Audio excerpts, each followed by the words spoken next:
In. Guys, listen. Manchester United draw 1-1 with Wolverhampton Wanderers, and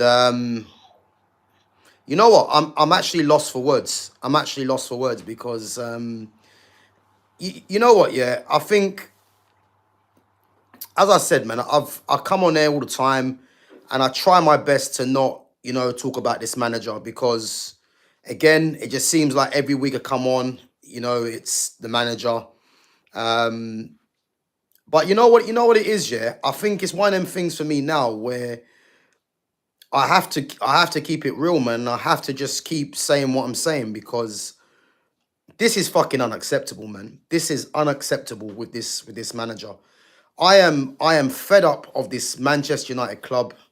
I am fed up of what is going on there, man. What is going on there?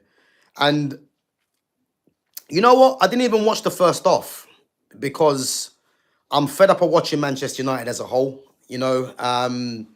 I just said to myself, "Do you know what? I'm going to watch the Arsenal and Aston Villa game." Now, first things first, big up to Arsenal. Again, Arsenal have been a historic rival of Manchester United's for years. And again, when I grew up, the rivalry with Arsenal was always there. The Thierry Henrys, the Ian Wrights, the Paul Mersons, etc. The rivalry has always been there with Arsenal. But that first off, again, Villa should have basically put it away, man. They had chances in the first half, and I said to myself, if they don't take at least one of these chances, Arsenal gonna gain confidence and they're gonna score.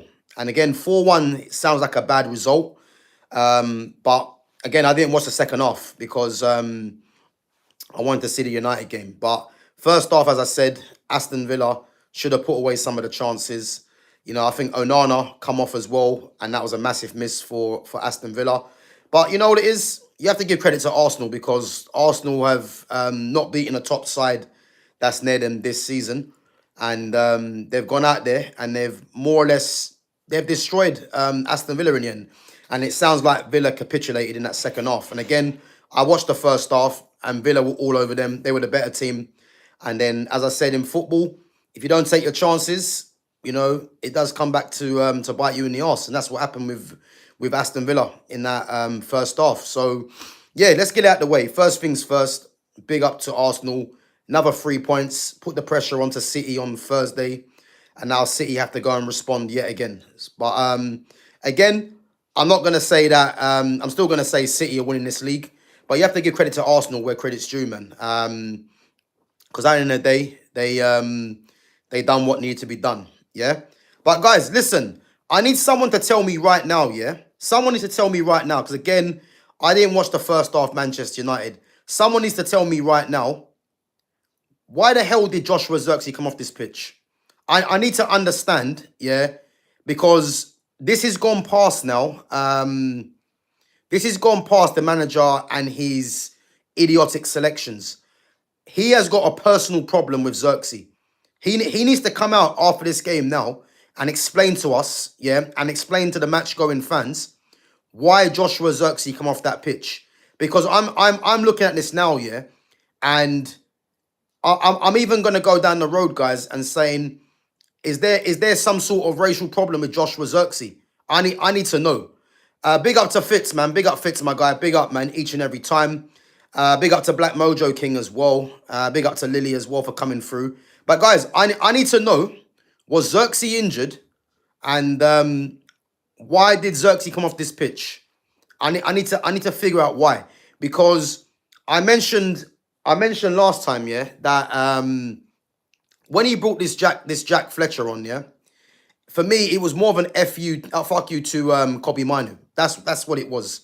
Now, the very fact that he's brought him on again and he's brought him on for Zirkzee, the guy that actually was instrumental in the goal that United scored, I need to know what was the thinking. And again, I'm gonna rely on you guys that watched the game, because again, I didn't watch the first half, but when I watched that second half, to be honest with you, to think that bottom side Wolves, there was patches of play where they were the dominant team. And Man United yet again resulting to just putting the ball in the box and hoping for the best. So again, I need to know, and if anyone can tell me why the hell did Joshua Zirkzee come off this pitch? Because he needs to get sacked for this now, because this is an absolute joke.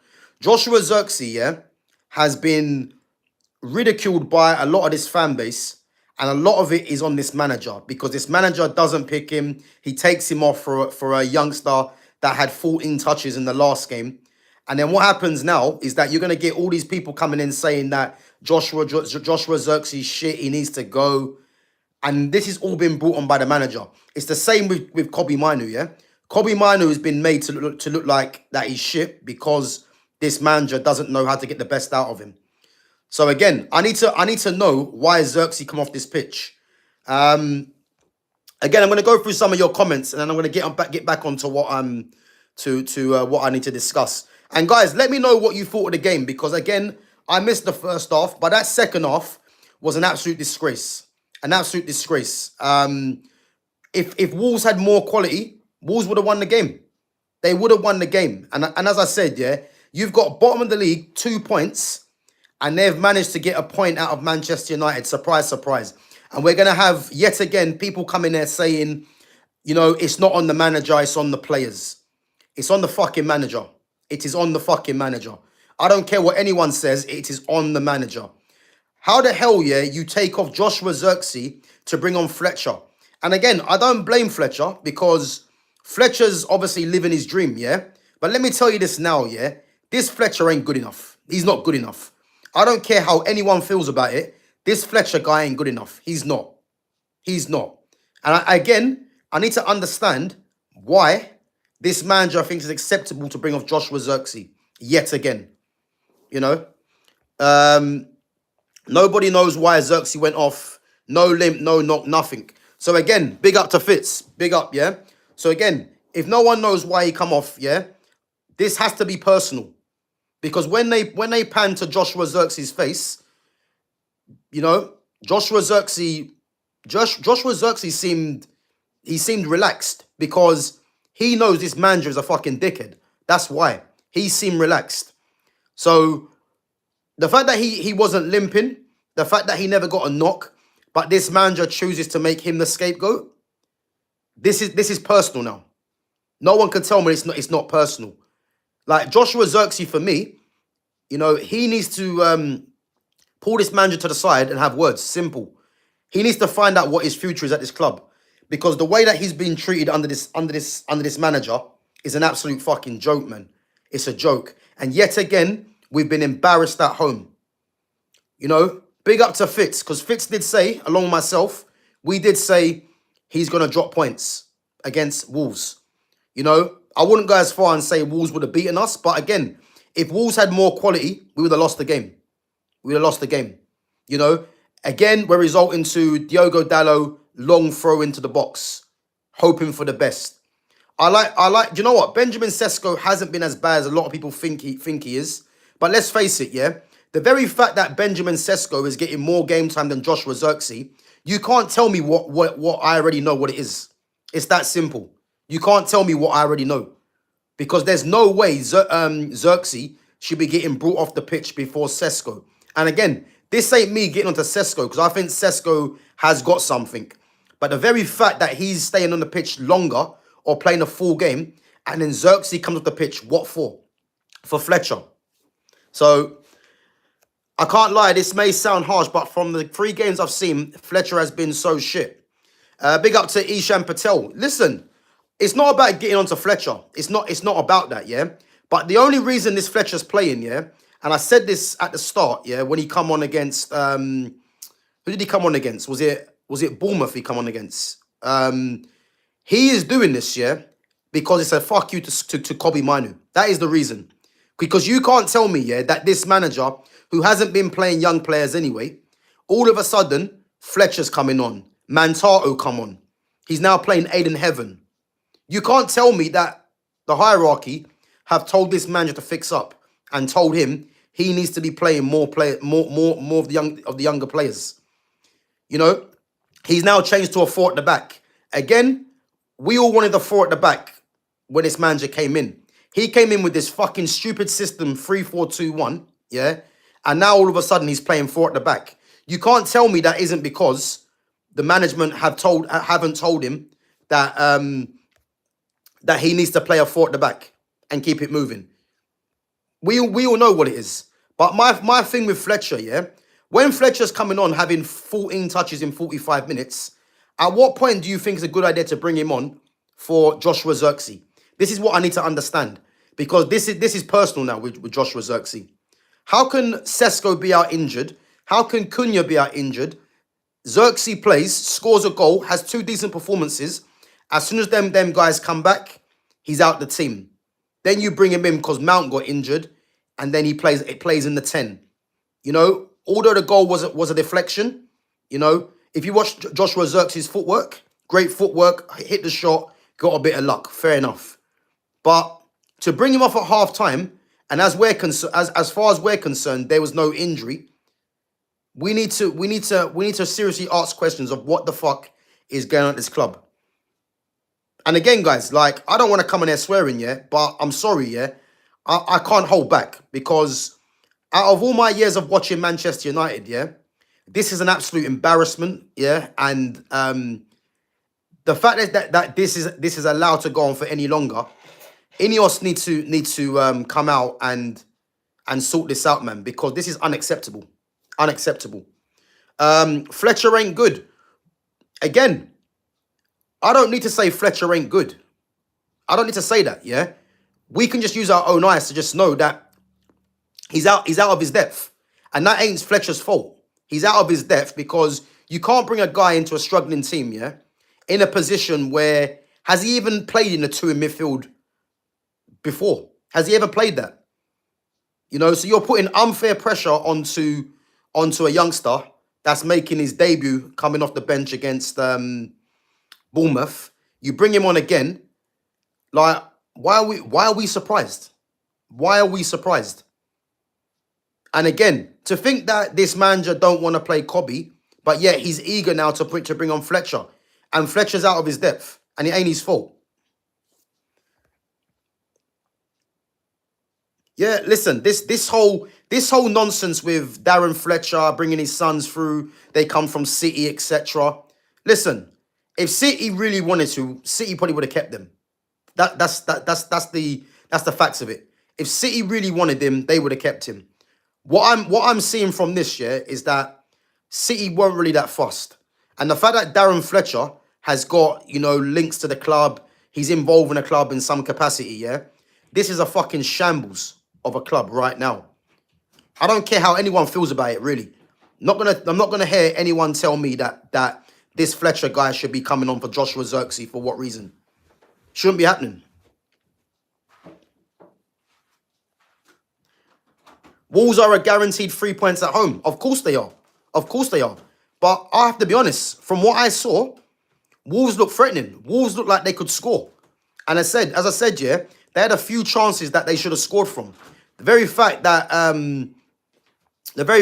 United drew 1-1 to them, I'll go as far and say United were probably lucky in the end to get away with a 1-1. Because they had that chance from what I see of that tall striker, Arakadare, I think his name is. The header, he should have scored that. They had the one where Senna Lamens made a good save from Krejci, and then I think it was the defender that come running in and he cleared it away. But listen, there was a few other chances as well. But to draw with bottom side Wolves, who are now on 3 points, this is why the title, guys, is game over. I can't understand if anyone thinks this is acceptable for this manager to continue. Because you're drawing against bottom side Wolves. Yeah? And guys, as I keep saying to you guys before as well, yeah? When are we going to realize, yeah, as a fan base, yeah, that look at all the games Manchester United have won this season. Can you honestly tell me, yeah, that they have won the majority of their games where there hasn't been like an injustice, where someone's been sent off, you know, or they've got a last minute goal? I can count one game to my knowledge, maybe two. But even that, the Wolves game, the first game at Molineux, you know, Wolves were giving United problems, and then obviously United just went into overdrive and won the game comfortably in the end. But all the games United have won this season, I can count the Sunderland game that I would say, yeah, fair enough, they won that game. All the other games, I can't tell you they've won the games comfortably. I can't tell you that. Xerxes didn't care because he would leave anyways. Amorim took him off because he doesn't want him to do good. Yeah, listen, you can see, like, and you know what? It's credit to Joshua Xerxes because Joshua Xerxes, for me, yeah, his temperament and the fact that he can keep his cool, yeah, because let's face it, yeah, he is getting taken advantage of by this manager. Like, no one can tell me anything different. He's getting taken advantage of by this manager. And the very fact that he hasn't gone off the handles, yeah, is testament to Joshua Xerxes. Because I tell you this now, yeah, if this was myself or if it was any other striker, yeah, and you're getting treated the way that he's getting treated by this manager, like, the manager would have known about it a long time ago. So the very fact that Xerxes is sitting on the bench, you can see he's a bit embarrassed. Yeah, he feels disillusioned with what's going on. And again, you're going to have people coming out here saying that Joshua Xerxes shit. This is what's been created by this manager. People are now going to think Xerxes no good because the manager is embarrassing him on live TV by taking him off for a youngster that had no right coming on the pitch in the first place. Yeah? And I feel sorry for him. But the fact that he's on the bench, you can see that he wasn't happy. But you can see part of him as well. He was kind of smiling in a sense because he knows this manager is an absolute joke. Like, if you used to ask Xerxes seriously, what do you think of Amorim? He'll tell you straight, he's shit. I'm telling you. And the fact he took him off again, as I said, you can't tell me this isn't personal now.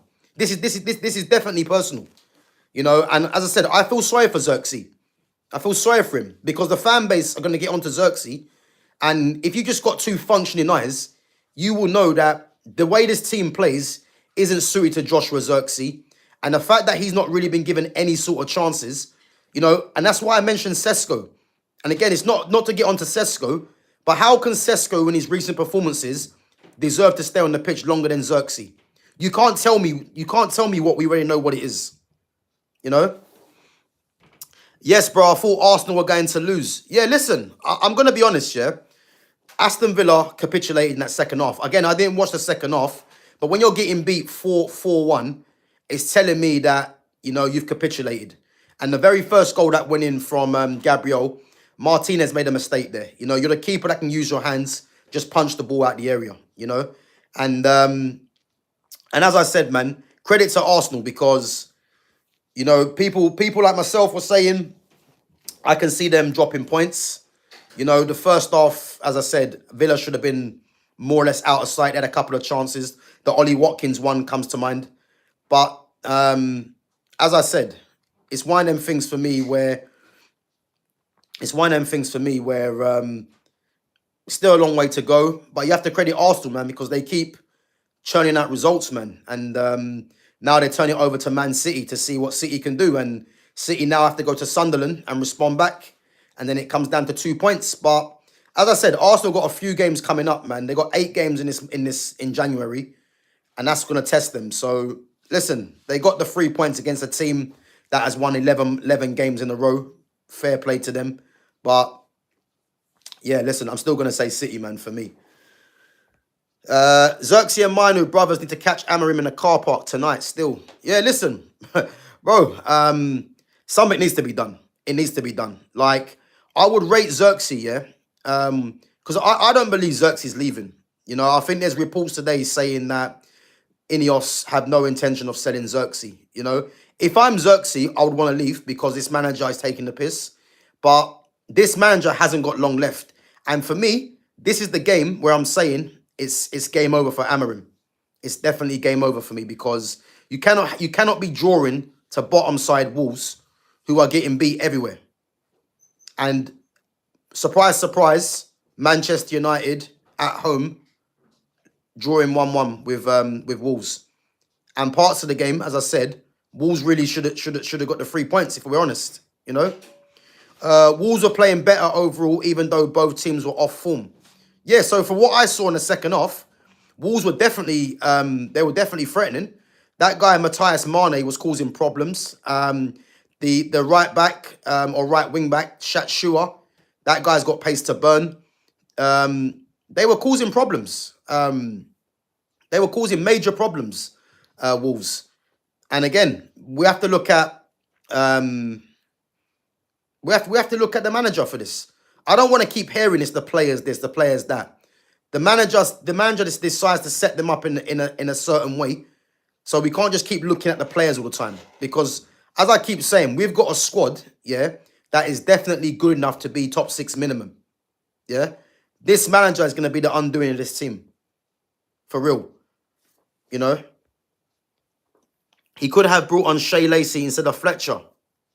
But again, the very fact that Shea Lacey or Fletcher are coming on for Xerxes, I need to know why it's Xerxes. This is the whole point. Why Xerxes? Why has it got to be Xerxes that's coming off the pitch? Why?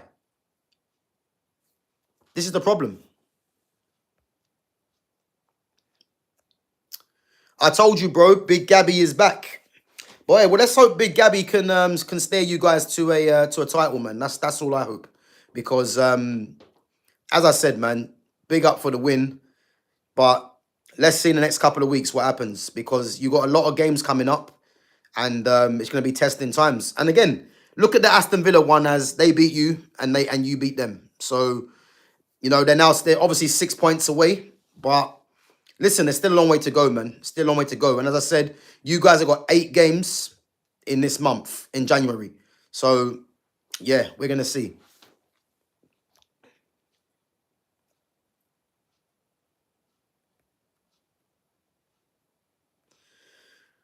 Personally, I've never rated Sesko, even back in Germany, but this coach isn't getting the best out of him either.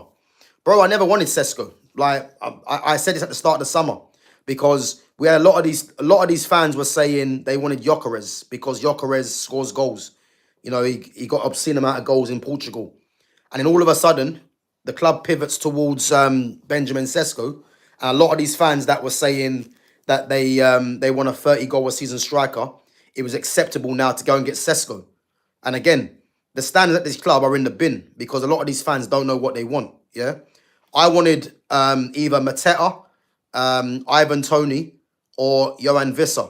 And the reason I wanted either one of them three for what was available is because those three have shown that they can score goals in this league.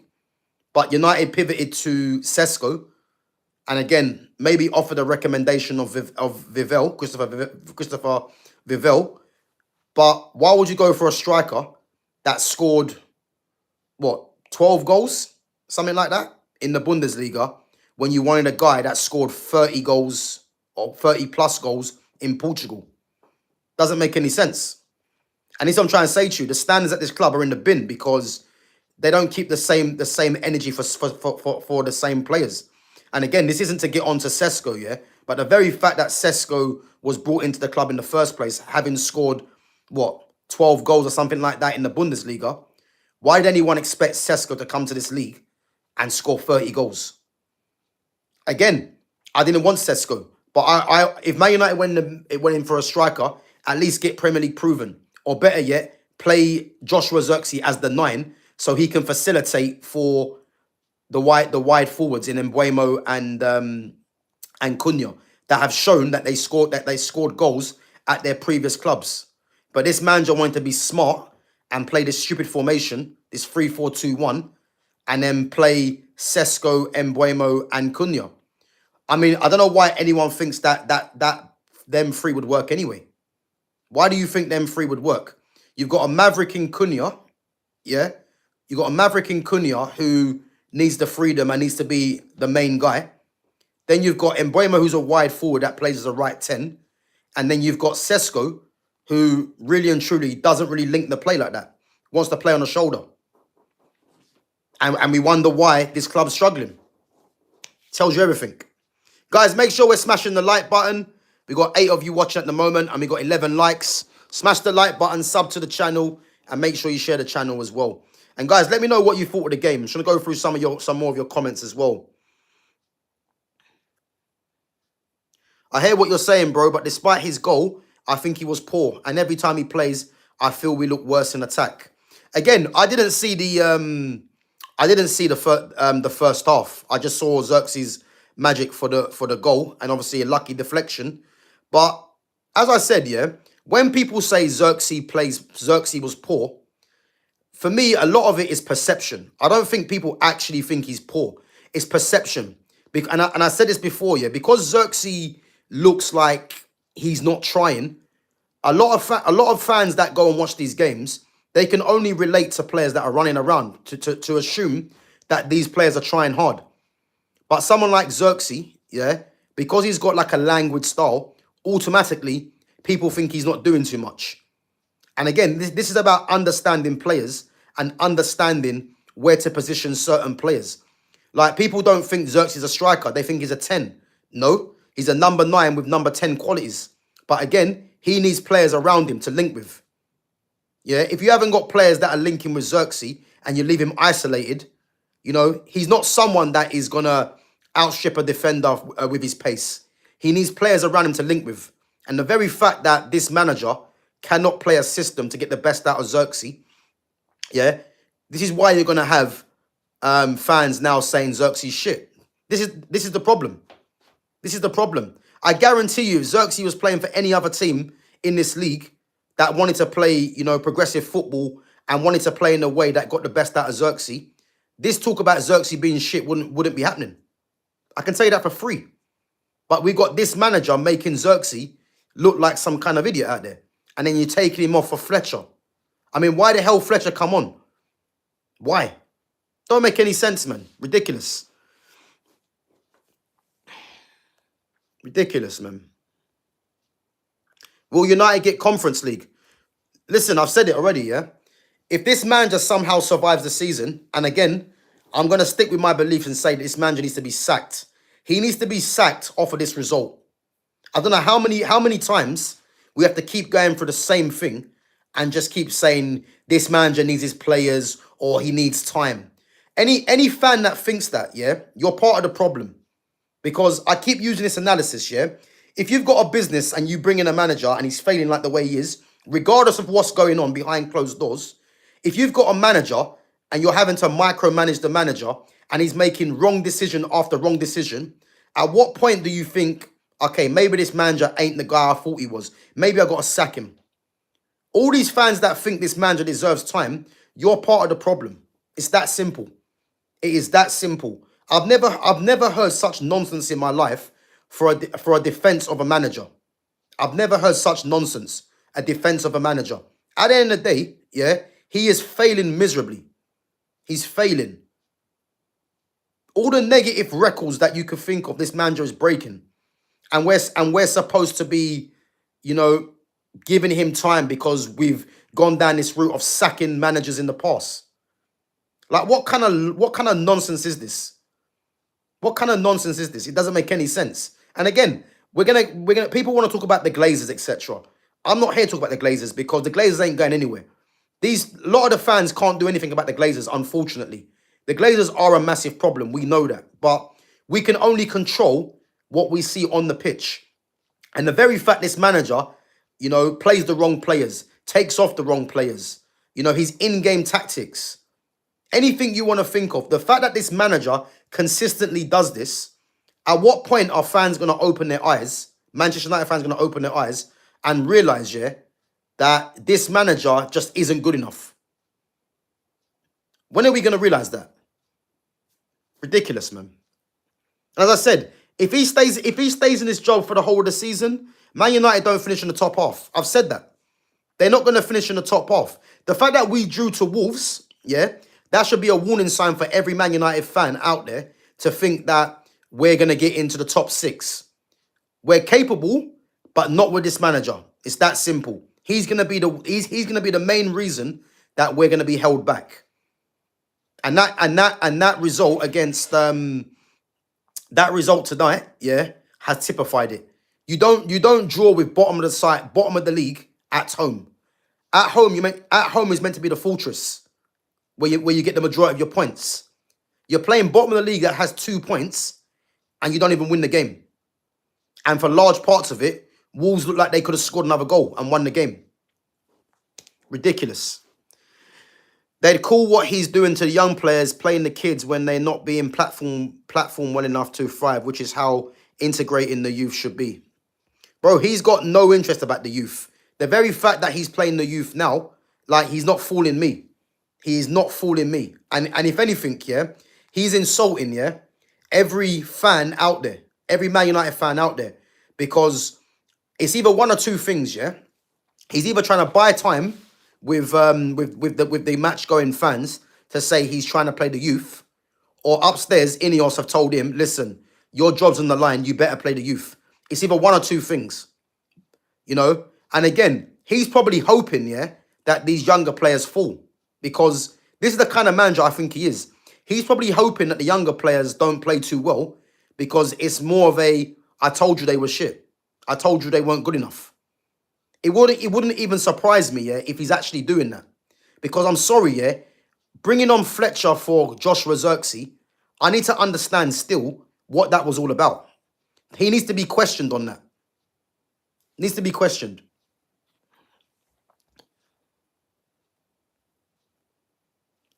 It's racismo with the Xerxes situation. Bro, listen. Listen. If you'll be a fool to not think that. Like, we know what's going on here. I don't really care how anyone feels about it. That's the truth. I've said this for years, yeah? Anthony Martial, Paul Pogba, Fred, Eric Bailly, Jadon Sancho. They finally realised Rashford was black, you know? But he was getting away with it because he lives in Manchester, yeah? Joshua Zirkzee, Tyrell Malacia, yeah? You can't tell me those 8 players, yeah, there ain't something going on here. And again, yeah, before I had my channel, I spoke about this for years. There is something sinister at this club in terms of the black players. The black players get made to look like scapegoats every single season until they're forced out the club. You know, Kobe Minu is getting leeway because Kobe Minu is, again, from Manchester. So him and Rashford is different. They've come through the academy, and they're and even though they are black, they've come through the academy. So they've got a different kind of leeway with the fans. But you can't tell me Anthony Martial, Paul Pogba, Eric Bailly, Fred, Jadon Sancho, Joshua Zirkzee. Yeah? You can't tell me there's something not going on here, guys. You cannot tell me that.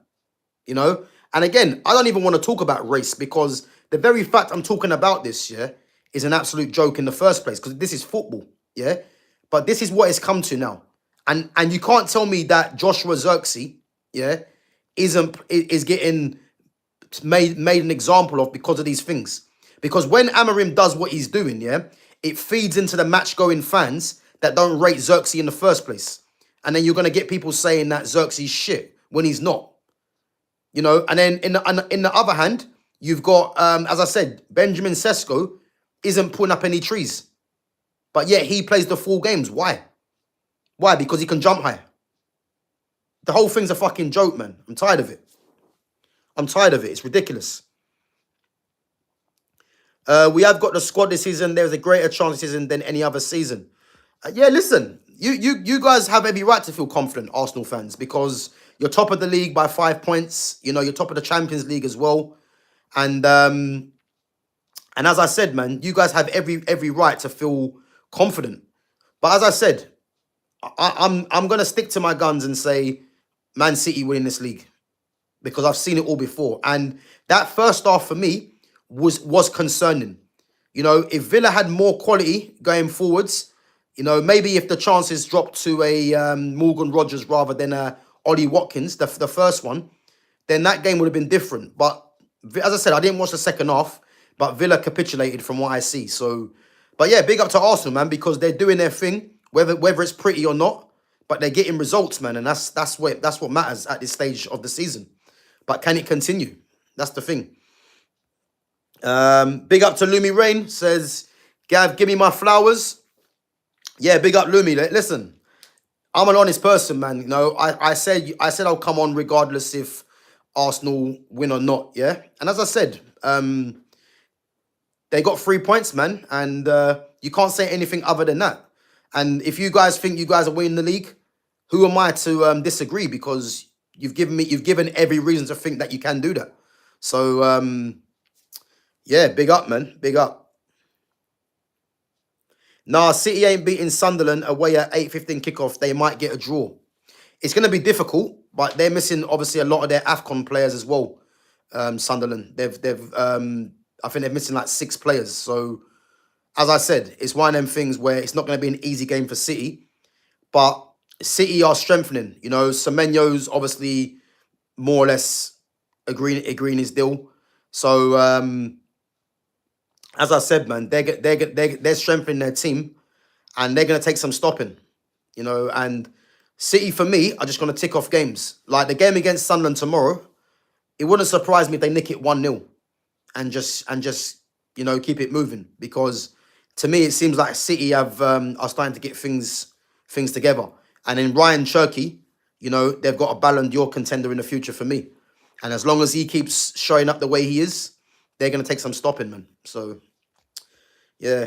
Xerxes didn't even look like he enjoyed his celebration. His face looked like he's already switched off and thinking about his next club. Bro, listen. Xerxes not going. I don't think Xerxes moves. I don't. I think Ineos, yeah, have told this manager he's got to change the system. Ineos, for me, know that Xerxes is a good player. But the problem is they're letting this manager basically... For me, they're letting this manager make mistakes until it's time for them to get rid of him. I can only believe that they're actually doing that. And for me, as I said, I don't believe Xerxes. I don't believe Xerxes or Kobe Mino are going. I don't believe Xerxes or Mino are going. I think both of them for me are going to stay, and we're gonna see now very soon in January, because you know I keep saying the same thing. Yeah, January for me will let me know what Ineos are on, because it's either they get rid of this manager and then Xerxes and Kobe stay, or Kobe and Xerxes go out on loan and this man just stays. But one thing's for sure, something has to give, and as I said, we're gonna see, man. We're gonna see. Yeah, listen, out of 19 teams, United are one of 3 to drop points to Wolves. Yeah, there you go. I think the other team was Tottenham. The other team, I can't remember who it was. But it's an absolute joke, man. Absolute joke.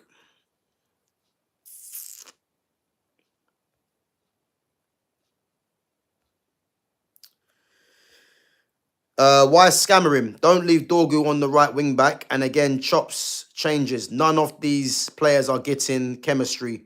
Nothing. No clear, sustainable way of playing after how long? It's unacceptable. Again. Patrick Dorgu, yeah, had a very good game against who's the last? Sorry. Fletcher made his debut, against Newcastle. He come on against Newcastle, yeah. So the fact that Patrick Dorgu, yeah, had arguably, you know, I mean, I know heaven for me was man the match, but a man the match performance against Newcastle on the right hand side, this manager then puts him left back. And even though Dorgu is a left back, or he's a left back, but obviously been playing wing back as well. The fact that he had a very good performance on the right hand side, this manager then changed it to put him left back. Why? If you keep chopping and changing, how are these players ever going to get comfortable in the system? How are they ever going to do that if you keep doing that? The whole thing's fucking ridiculous, man. Honestly, it's ridiculous. Like,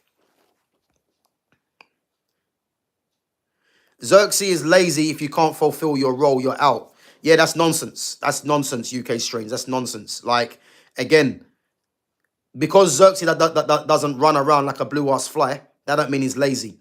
You know, all the best players, you know, they all don't run around like crazy. It's a fact. So again, anyone saying that Xerxes is lazy, yeah, why wasn't you calling Berbatov lazy? Why? You know what I mean? Because Berbatov didn't run around. There's many players that don't run around.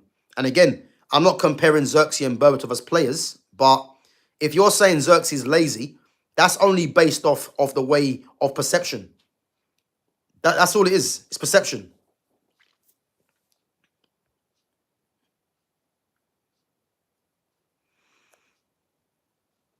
Big up to Albie, man. You are very straightforward. That's how it should be. Bro, listen, of course I have to be straightforward, you know.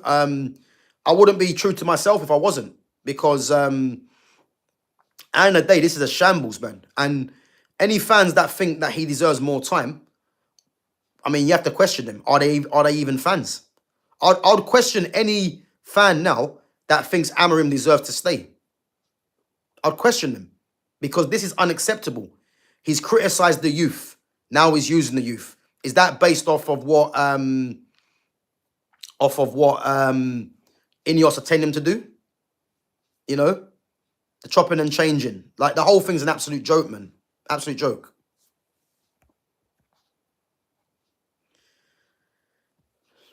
Guys, make sure we're smashing the like. Make sure we're subbing to the channel.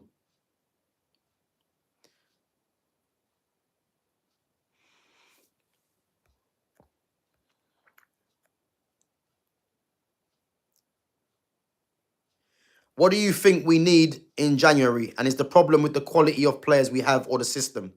So again, the problem with this team, yeah, is it isn't the system as such. Even though I don't like this 3-4-2-1, I'd much prefer, as I keep saying, a 4-2-3-1 or 4-3-3. The problem is, yeah, is this manager is how we see certain players in certain positions. Mbuemo's a wide forward, he plays in right 10. Cunha's a 10, he's been playing him at 9. Ahmad's a 10 or a wide man, he plays him at wing back. Lenny Yoro is a centre back, he plays him right side centre back, sometimes right back. Kobe in this system is a 10, he plays him 2 in the midfield. Bruno shouldn't be playing, because you cannot play him in a central midfield in this position. And even if you play him as a left 10, he hasn't got the he's not good in isolation and hasn't got the skill in that position either. So what you do is that you drop him. Yeah, he's playing square pegs in round holes. That's literally what he's doing. So it isn't so much the actual system; it's how we choose to deploy certain players. Yeah, and as I said, in January, people were talking about midfielders, and I hear it. Yeah, but the fact that we've been linked to Conor Gallagher, that should be a warning sign for everyone. And there's actually fans out there that are actually endorsing this signing. Like, I mean, I can't actually believe, yeah, there's people out there that think Conor Gallagher will be a good signing. And then what they start saying is, we need midfielders. We need midfielders. But what they're missing the point of, yeah. If I'm Ineos, I ain't giving this manager not one thing. He was the one that decided to keep Bruno Fernandes. It was down to him why Bruno stayed, and Bruno going would have got us 2 midfielders. So I don't even want to hear that Amorim. I don't even want to hear that Amorim needs midfielders. You let him deal with what he's got to do and see what he can do as a coach. Because the very fact that Bruno was kept, that should have been a warning sign to everyone. It should have been. You sell Bruno, you can go and buy 2 midfielders. You know what I mean? But all of a sudden now we're saying he needs midfielders. Like, it's ridiculous, man. Ridiculous. So I'm not even here for that, man. Where do I see us finishing come the end of the season? As I said, if this manager somehow scumbags the whole season, Man United finish in the bottom half. I'm not sure where, but they're finishing in the bottom half. They won't finish in the top half with this manager. I promise you. I promise you. They will not finish in the top half under this manager. Just go and look at the points total. This is the most open league I've seen for ages. The fact that Man United have been that bad, they're not even far away from 4th. Like, it just shows you how bad this league is, really. You know, because Man United have been shocking this season, but yet they're what, 6th? Or is it 5th? 5th or 6th? I can't remember. I'm sorry. Yeah, they're I think they're 6th. Yeah. So just shows you, really, innit? You know what I mean?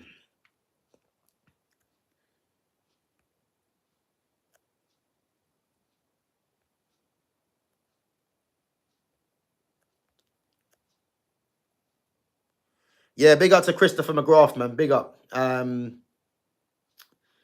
Yeah, listen. Yeah, it's ridiculous, man. How was everyone tonight? Yeah, not good, man. Not good. Manchester United drawing with Wolves. Oh, it's just pathetic, man. It's absolutely pathetic. Yeah, I just can't be bothered, man. I actually cannot be bothered. Yeah, ridiculous, man. Ridiculous. But as I said, man, surely Ineos have to be thinking about changing this now, man. We cannot be going through this whole season with this manager, man. I'm bored of it. I'm literally bored of it. Like, this is just boring now. Watching Man United has become a chore. That's what it is. It's become a chore. And yeah, big up, man. I don't know what to say, man. I literally don't know what to say. It's just pathetic, man. Pathetic. I mean, from what I saw that second half in terms of performances, who played well? I think Sene Lemens, to be fair. I think you have to give credit to Lemens, man. Lemens made a couple of good saves. I'm thinking of the one he saved with his legs in the first half. Very good save. And then I'm thinking, no, sorry, that was in the second half. No, was that first half, second half? I think that was first half. Yeah, the one with his legs, I think, was first half. And then the second one, the save from, as I say, from Krejci, and a good good second save as well when he put it out wide. So yeah, as I said, man, I think Lemens looked good. I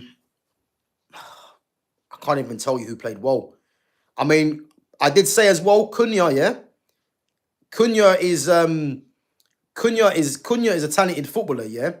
I'm telling you now, I said this at the start, Cunha is gonna get frustrated with this team. And he's getting frustrated now. He's getting frustrated now, man. So but he looked like the only one that had that spark to do anything. Sesko's struggling. He is struggling. Dorgu, to be fair, last few games as a threat, you know, and was unlucky with the tap-in. Casemiro's Casemiro, you know, consistent. I can't actually tell you. I mean, Luke Shaw, I mean, average. Lissandro, the same. I can't actually tell you if there was any standout performers. And that's a problem. That's a problem. Big up to Foxy Danny as well. Guys, make sure we're smashing the likes. Make sure we're subbing to the channel as well. A City fan's perspective here. Amorim is too cocky in my opinion. Mainu's so many good not playing. Should have been a United win, but Amorim needs to sort. Didn't watch the game though. Was it good? Big up, man. Yeah, listen, Amorim thinks he's smarter than everyone else. That's the problem. Like Ruben Amorim, yeah, what he's doing, yeah, he's using the fact that he's a young coach. Sorry, let me rephrase that, because he's not a coach, clearly, because he's not coaching anything. He's using the fact that he's a young manager, yeah, and the fact that fans think that he talks well. He's using that to his advantage because fans are in love with the way he apparently talks. I didn't see that chance. The post, Villa, on my header. Didn't even see that. So yeah, I didn't see sorry.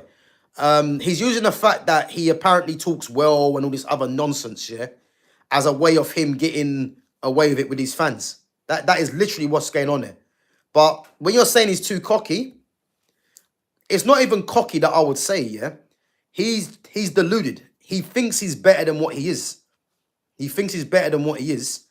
And then when you got a lot of these fans that are still sticking with him and backing it, yeah, because they don't want to change another manager. This is why we keep failing, man, because it's a shambles. It's a shambles. And I'll say it again, yeah. The Glazers are a massive problem. Everyone knows that, yeah. But the Glazers do not tell this manager to take off Joshua Zirkzee to put Fletcher on. What impact did Fletcher have? Please let me know. The Glazers don't tell him to play Mbeumo as a right 10. The Glazers don't tell him to play Ahmad at wingback.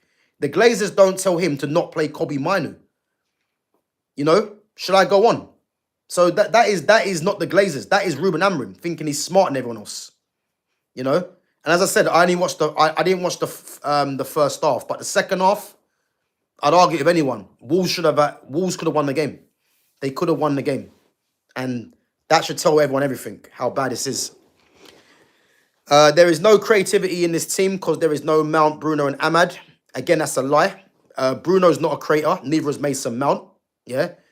A creator is someone that can get in between the lines, you know, and slide through the passes, or even create from deep, whether it's dribbling past someone and you know, playing someone through.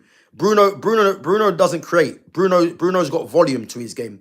He just spams balls into areas. That isn't creative. That's not creating. It's not. Ahmad out of all them is more the creator because Ahmad's got close control. You know, he can drift past players. He can play a pass. Bruno and Mount are not creators. So again, that's a problem. That's a problem. You know, if you look at the whole squad, Man United don't really have any creators. Like, if you look at Matthias Cunha, yeah, Cunha's not a creator. He's a maverick. He is someone that will do something out of the ordinary, but he needs the platform to go and do that, you know. Man United don't have any creators in their team. It's a problem. The last creator we had, I would say, was probably Christian Eriksen. And then before that, obviously, Paul Pogba. But Christian Eriksen, for me, was the last creator we had. But we haven't really got any sort of creators now. Ridiculous.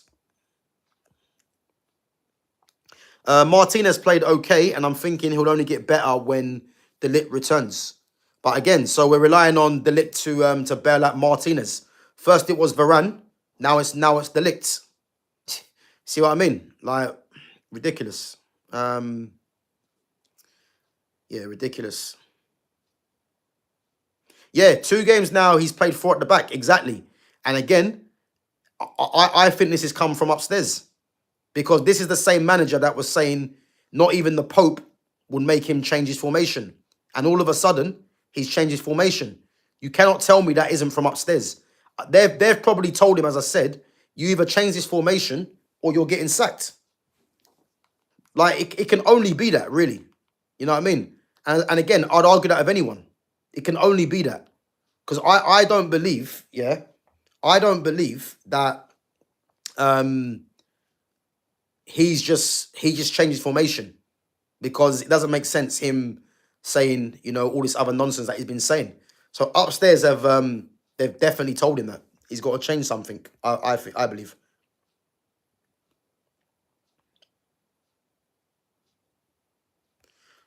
What's the definition of a new low as a United fan nowadays? Boy, I don't even know, man. I honestly don't even know. But as I said, man, this is unacceptable, man. The amount of games I've come on here after and we've just dropped points or the performances has been poor. I just don't know, man. Don't know what to say. Yeah, ridiculous, man. Who do you want United to sign in January? Well, put it this way, yeah? Put it this way. This manager doesn't deserve any players. That's the truth. He doesn't deserve any players. For a start, he's not doing a good job with the players he has. There's players that he's not even using or using correctly. So why does he deserve to go and get new players? Why? What, because he says so? No. If I'm Ineos, I'm just saying, listen, you chose to keep Bruno Fernandes. Yeah. You chose to not use certain players like Kobe, like Xerxes. You have to deal with this now. If I'm Ineos, that's what I would do. Or better yet, just sack the guy. Simple. So who do I want Man United to sign in January? Again, January is a tough window, yeah? But I tell you this for free, and you guys have heard me say this already, yeah? There's no possibility of signing Conor Gallagher, and that's not going to happen for me anyway. Ineos are not going to make the signings they've made and then just think, right, let's go and sign Conor Gallagher. Like, I can't, that's not going to happen. It's impossible to happen. So for me, the main signing for me, and again, I've said this for a little while, just go and get Carlos Baleba. Baleba needs to be brought. You know, he's left-footed, box to box. You know, he's good in possession as well. He's only 22 years of age, and he'll provide a lot for this team. I know people were saying that his form for Brighton hasn't been good, yeah. But again, I I don't think we should just be looking at that solely, because I know people might question, his mentality or stuff like that, really. But sometimes you have to just bite the bullet, man, and get these players. I'll tell you this now: if Man United don't get him, then one of the other top clubs will. So yeah, that's where I stand on it, really.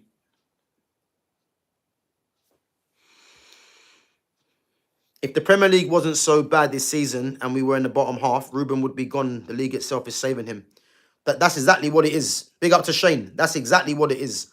The fact that this league is that poor, yeah, that's the only reason why Ineos are thinking there's some sort of chance. But again, that's poor because you should be looking at this thinking like he's not playing, our best youth academy player. He's not figuring him into the team. The team have dropped points to Wolves. They haven't been playing well. He's criticised the youth. He's delusional. He's playing players in the wrong positions. These are all the reasons why he should be gone. So the fact that Ineos are not even looking at that, what the fuck are they looking at? That's what I need to know. And as I said, this league is that bad. Man United still have some sort of chance to get top 4. That's how crazy it is. That is literally how crazy it is because, as I said, there's no part of me that thinks Man United should be in 6th place. They shouldn't. And the fact that all the points of all the points total is very tight tells you everything. You know what I mean? Man United just beat they beat Newcastle, and again, that was a ridiculous game. That Newcastle game now means nothing because Newcastle really have just gained back. They've gained back. They've basically got 3 points today. So yeah, it don't really mean nothing now. United needed to beat Wolves, and again, United's next game now. Who's United's next game actually, guys? Let me know who's United's next game because I know Arsenal's in there somewhere. And again, that Arsenal game, yeah. If he's somehow here, I need points. I need points from that. People have more points in their license than Wolves have this season. Yeah, big up, man. Listen, I hear it. Ridiculous. Yeah. People have more points in their license than Wolves. You know what I mean? I hear it. Big up to Foxy Danny says, I really thought Man United would have won this game. What is going on? That's the problem. What is going on? And it's not a lot. You can't be dropping points to Wolves, man. It's ridiculous, man. Pathetic. Who do you want off your books this January? I mean, January is a tough one because it's a tough one. Like because the thing is, a lot of the players that I want gone in January are not going to go. They're not because there's not going to be really any takers for them in the first place. So it's more of a summer thing. And again, we just wasted time. The Bruno Fernandes is an eye-opener. There's no way Man United should have been going into this season with Bruno Fernandes. No way. I don't care what Rio Ferdinand says. I don't care what a lot of these other pundits want to say, yeah? Because they're part of the problem, Some of the nonsense I've seen about this Bruno Fernandes is bordering on ridiculous. So, as I said, man, he's someone for me with this manager that needs to go. But he's not going to go in January for me. And there's loads of players, man. There's loads of players that need to go. But again, I've said this all before, and I just can't bother to go through it. You know what I mean? Because it's just ridiculous. But number one signing in January for me would be a manager. 100%. 100% Fitz. 100%, man.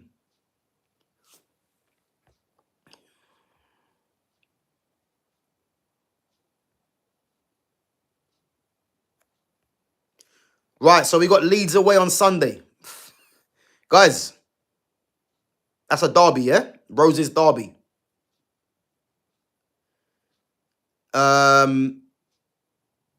We got 2 away games in a row, yeah? Leeds and Burnley. Mark my words, if he's still here, I don't think we win either game. Yeah.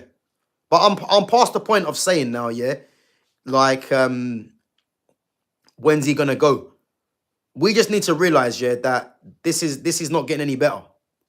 So why is he being kept? And even the fact, yeah, that if he's being told, yeah, to change his formation, why are they keeping him?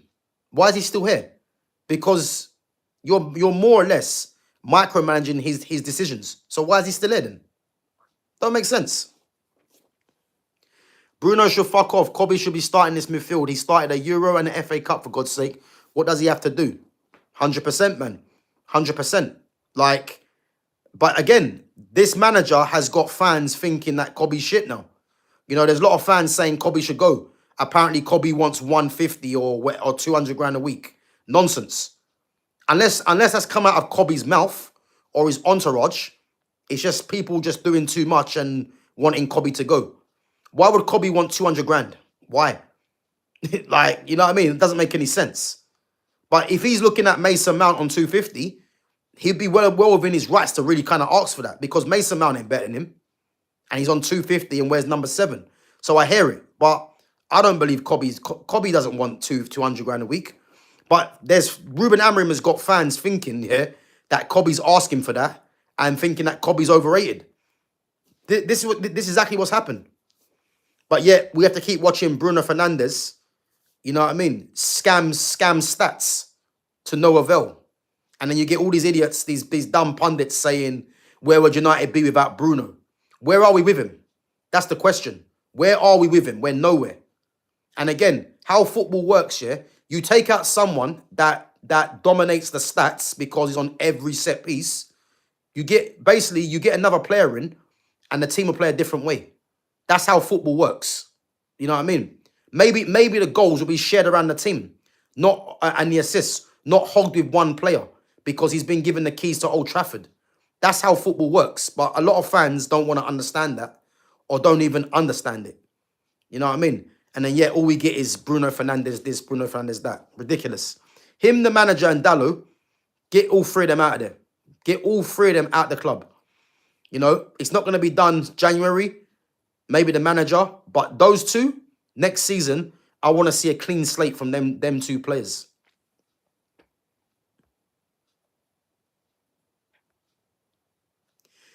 Leeds will play like it's a Champions League final. We're 100% dropping points there. Boy, listen, Leeds have been playing well. You know, obviously Liverpool playing them, I think, is it on Thursday? I think Liverpool playing them, yeah? I think Liverpool win the game, but it won't be easy because I tell you now, you got Calvert-Lewin. He's got 8 goals this season, league goals this season. You know, they're going to prove tough. And at home, they're a problem at home. And to think that United just drew with Wolves, bottom of the league, I mean, I can't be going to, I can't be looking at Man United going to Wolves and thinking we're going to win the game. Nah, can't be saying that. You know what I mean? The fact it's a derby as well. Fucking ridiculous, man, honestly. Guys, come on, make sure we're smashing the likes. Make sure we're subbing to the channel. Make sure we're sharing the channel as well. We've got 15 likes on there at the moment. There's 12 of you watching. So, yeah, if you enjoy the content, make sure you smash the likes. Help the channel to grow. There has been a hold-up in contract negotiations with Kobe since 10 hard days, bro. Yeah, I know that. But as I said, there's been people saying Kobe's asked for 200 grand a week when he hasn't. But yeah, listen, the Kobe situation was long before this. You know what I mean? And the fact that he hasn't signed the contracts, you know what I mean? People are gonna make up their own assumptions and think it's because he wants too much money. And unless you've heard Kobe say that, you know what I mean? It's just people just talking at the end of the day. But what I will tell you is if I'm Kobe Mainu, you know, I said this at the start, yeah, when Kobe wasn't allowed to go on loan because he could clearly see this manager wasn't going to play him, you know, when his entourage and that came out, trying to force a move, that should have let everyone else know, yeah, that it was going to be Amorim versus Kobe. I remember saying this.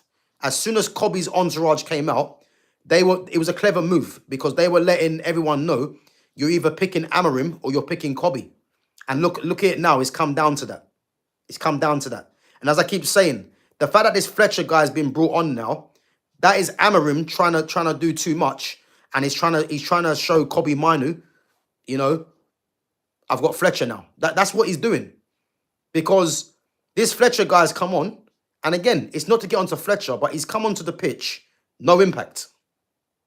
I don't even blame him, but there's no impact. He brings on a 17-year-old defender and JJ, the same age, not seen. JJ Gabriel hasn't come on. It was Mantato that come on today. So Mantato come on, Fletcher come on, yeah. And who's the 17-year-old defender that come on? There weren't no 17-year-old defender that come on. Mantato come on and Fletcher come on, yeah. This team hasn't even peaked for a length of time. Ten Hag at least got 2 trophies. Oli got us to a few finals. Ruben scammed his way to a Europa League final, but we won in moments. And again, when I'm thinking like this, yeah, I couldn't stand Eric Ten Hag. I think Eric Ten Hag was an absolute disgrace in the end, yeah. To think, yeah, that I would prefer Ten Hag in charge than Amorim. I can't actually believe I'm saying that, and my head's just going. I'm going mad because it's like I actually prefer Ten Hag than Ruben Amorim, and Ten Hag was an absolute disgrace. He was, you know, when I'm seeing Ten Hag play a front three of Garnacho, Højlund, and Rashford, I mean, anyone with functioning eyes could see that was never going to work. It was never going to work for so many reasons, yeah. Which again, you guys have heard me say before. But I'd much prefer Eric Ten Hag than Ruben Amorim. When Ruben Amorim got beat by Tottenham in that final. And I don't care what anyone says, that final was on him. Him and his decisions, yeah? That's when it should have been alarm bells, you know? Yeah, he's a defender. Who's a defender, my guy? Who's a defender? Because only Mantato and Fletcher come on. They're both not 17. I don't think Mantato's 17. I think Mantato might be 18. And Mantato's not a defender, he's a winger.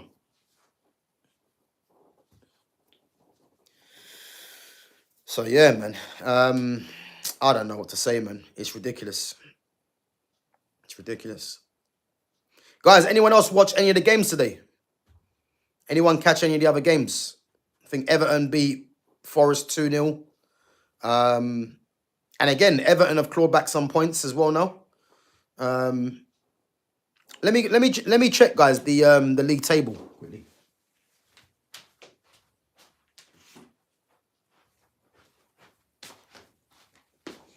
Let me check the league table, see what's going on. Oh, I can't.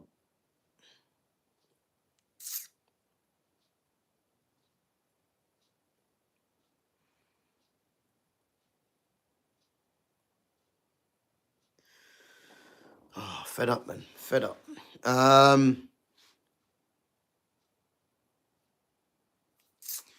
Guys, anyone check any other games today?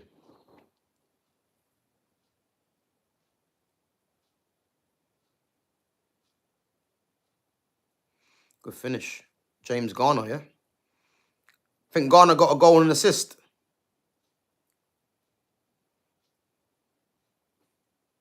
Jimmy Garner, boy. No, sorry, Mantato is a winger, brought on at the back, but my case was JJ is the same age and not gambled on. JJ Gabriel's not 17. He's not 17, JJ Gabriel. JJ Gabriel's younger. JJ Gabriel, I think, might be... I think he's what? Is he 15?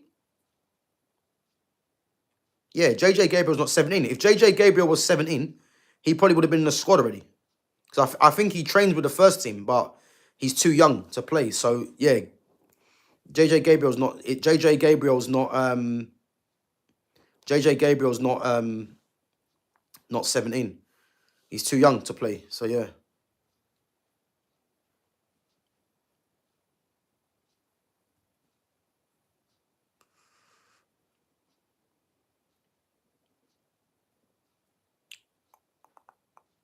And guys, look at that, yeah? Look at that, yeah? Everton are missing Idrissa Gueye, Iliman NDI. 2 starters for them, yeah?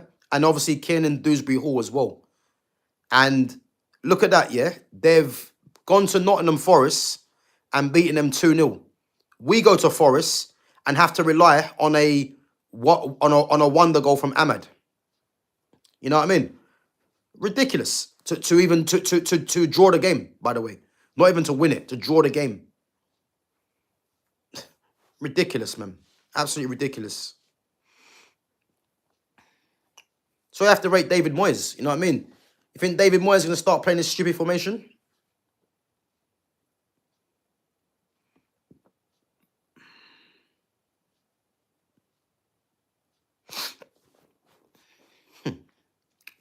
Madness.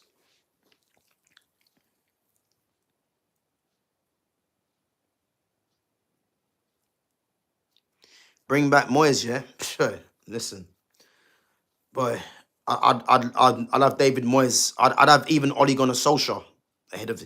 Give me any manager above this manager, because as I said to you, man, the very fact that we have to put up with this nonsense with this manager, with the change of formation, you know, his team selections, yeah, it's just boring, man. I'm actually bored of it now.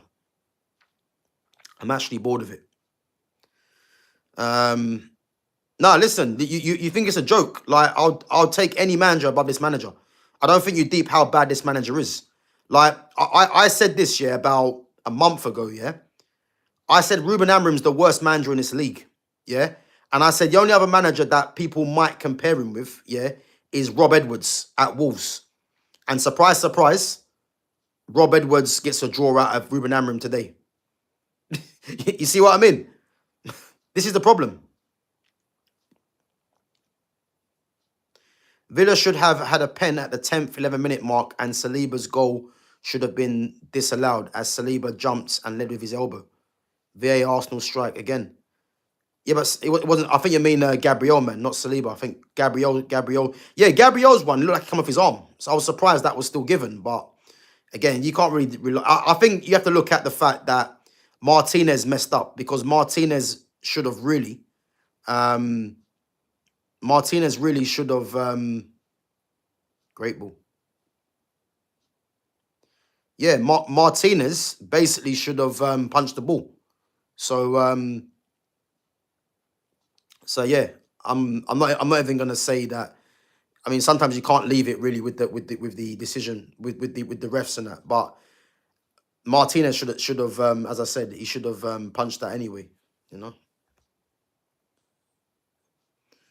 Listen, the first half I watched, yeah, Villa should have killed the. Villa had chances. The Ollie Watkins chance, he should have. The Ollie Watkins chance, he should have buried. Ollie Watkins chance that he had, he should have finished that off, and had a few other chances as well. But that's always you're always running that risk, man. When you're playing teams like Arsenal, that if you don't kill them off, they're gonna gain confidence, because that first half they got dominated by Aston Villa. Aston Villa were getting through at will, you know, and then you're thinking they missed Boubacar Kamara. Cash didn't play as well.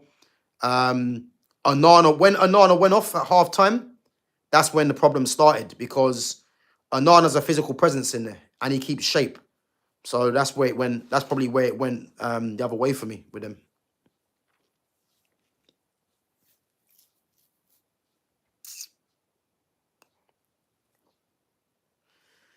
Amorim being worst is harsh, and we shouldn't sack a manager when we are 6th in the league. And who would you appoint if we sacked him? Again, Amorim's been the worst manager we've had at this club. So when you're saying that we're 6, that's a stain on the league. That just shows you how shit the league is, because we shouldn't be 6. That's the problem. And if you're saying that Amorim should be staying because he's got us 6, again, that's the lowering of the standards. That is the lowering of the standards. Like, it's ridiculous, man. And who would you appoint if we sacked him? You can name me any manager that's better than Amorim. So when people say this, yeah, it doesn't make sense. Who would you get? It ain't my job, yeah, to say who we should get. But what I do know is that this is unacceptable. That's what I do know. And if you're saying that we should be keeping him because we're 6, when we're 10th or 11th, what are you gonna say then? You know what I mean? Ridiculous. I see pundits give Ruben his flowers whenever he comes across in press conferences as being open and honest about the problems he faces as United manager. But as I keep saying, yeah, and thank God for fan channels. Well, yeah, fan channels. Thank God for channels like myself, yeah, because I don't buy the nonsense from these pundits. These pundits are part of the problem, yeah, because there's more that goes on behind the scenes, yeah, as to what's going on. You know, there's loads of things that are in place. These pundits, the media, they're part of the bigger problem because what they do is fool the average fan to thinking a lot of these things are acceptable. That's the problem. You know, I couldn't give a damn what pundits are giving Amorim his flowers. The facts are he's the worst performing manager that we've had. They're the facts. You know what I mean? So let them lie to themselves and let them lie to other people. But my channel here, we're not going to be lied to because I know too much football and I won't be fooled by this. So yeah, man. Drew against Wolves and I thought Villa were the scrubs of the week. Boy, yeah. Listen, man. As the Man United fan, we got to take it, man. So fan channels are a biggest part of the problem. I don't know a channel from any fan base that is positive. Yeah, but again, I mean, let me rephrase that. Yeah, let me rephrase that because people might think this might be a fan channel. Yeah, should I say channels like myself? Yeah, channels like Flawless from Sarcasm City, Rants and Bants as well. Channels like that keep it real, and you know what it is? It's one of them things where you know I'm someone that's well versed in football. You know, from a playing perspective, from a coaching perspective, and just watching football my whole life. And when you get pundits that are trying to fool the public, whether it's players, whether it's the manager, they're not going to fool me. They're not. I know too much football to be fooled by that, and that's the reality. You know, so they can do all they want by trying to say to by trying to give Amorim his flowers, but just look at the facts, and the facts are this is unacceptable. I don't care that we're sixth because look at the points from 6th all the way to 15th. It's something like 4 points. So this is what I'm trying to tell you, man. Like, don't be fooled that we're sixth. I think we should give him until the end of the season and then we will take it from there. And if it has got worse, I might change my mind. But again, you see that mentality there? Oscar Robbins, that mentality there, yeah, is why we're gonna continue to fail. Because as I keep saying this analogy, yeah, if you're a manager, if you're a business owner, yeah, and you've hired Ruben Amorim to run your business and he's losing you money left, right, and center, and you're gonna keep him because you're hoping, what the hell is that about? That logic makes no sense. He's losing you money, but yet you're keeping him based off of what? Because you want to give him to the end of the season. How about you just sack his ass and keep it moving? How about that? And then get someone in that can do the job. That would make more sense, no?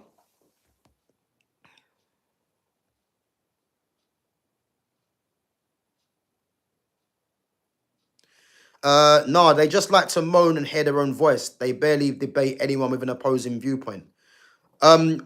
What channels are you talking about though? The fan channels that you're discussing? Because again, I don't really watch fan channels. The only people I watch on YouTube really is, as I said, Rants and Bants and Flawless at Sarcasm City. They're the only two I watch. And again, big up to Flawless, man. I've had Flawless come on the channel a few times.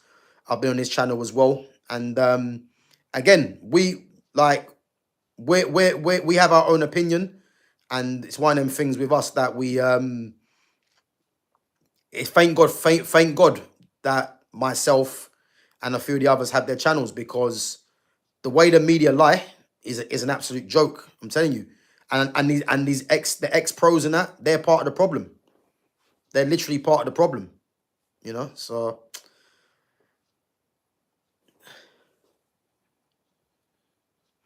more defensive than Jose, dumber than Ollie, stubborn like Ten Hag, rigid like Van Gaal, and just boring like Moyes. Amorim covers the lot. I hear it, man. And this is why we should never have sacked Louis Van Gaal. Louis Van Gaal should never have been sacked. Never. Never have been sacked.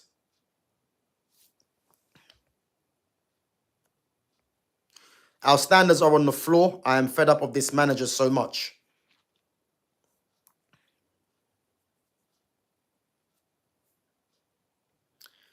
I would take 6 this season based off how bad last season. But if we didn't get Europe, I think it would be bad. But again, you see the thing is as well, yeah. And again, everyone's entitled to their opinions, yeah.